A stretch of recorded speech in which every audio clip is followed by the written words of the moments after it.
മഹാനവരാത്രി. സ്കൂളിൽ പഠിക്കുന്ന കാലത്ത് ഏറ്റവും ഇഷ്ടമുള്ള ഉത്സവമായിരുന്നു നവരാത്രി.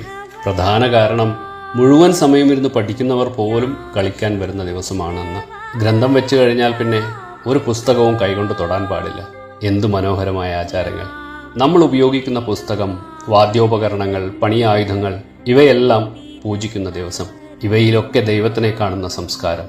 എന്നെങ്കിലും ആലോചിച്ചിട്ടുണ്ടോ ഈ ആഘോഷത്തിന്റെ മഹത്വത്തെപ്പറ്റി? ലോകത്തൊരിടത്തും കാണാത്തത്ര മാഹാത്മ്യമുള്ളതാണ് മഹാനവരാത്രി.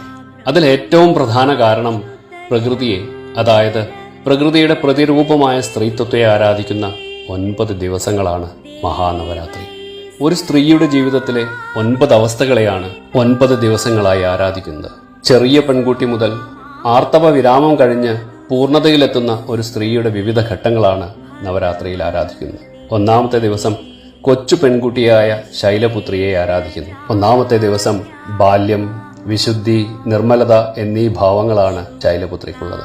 രണ്ടാമത്തെ ദിവസം ബ്രഹ്മചാരിണി, വിദ്യാർത്ഥിയായ യൗവനയുക്തയായ പാർവതി ദേവിയെ ആരാധിക്കുന്നു. രണ്ടാമത്തെ ദിവസം അധ്യയനം, ജ്ഞാനം എന്നീ ഭാവങ്ങളാണ് ബ്രഹ്മചാരിണി ദേവിക്ക്. മൂന്നാം ദിവസം ചന്ദ്രകണ്ഠാദേവി, ചന്ദ്രനെ തലയിൽ ചൂടിയ ദേവി. പരമേശ്വരനെ കല്യാണം കഴിച്ചുള്ള സൗന്ദര്യഭാവം ശിവനുമായി ചേർന്നത് കാണിക്കാനാണ് ചന്ദ്രനെ തലയിൽ ചൂടിയ സങ്കല്പത്തിൽ കാണുന്നത്. അതുകൊണ്ട് തന്നെ ശിവ എന്നും പരമേശ്വരി എന്നും മഹാരാജ്ഞി എന്നുമൊക്കെ ചന്ദ്രകണ്ഠാദേവിയെ വിശേഷിപ്പിക്കുന്നു. അർദ്ധനാരീശ്വരന്റെ സങ്കല്പം തന്നെ.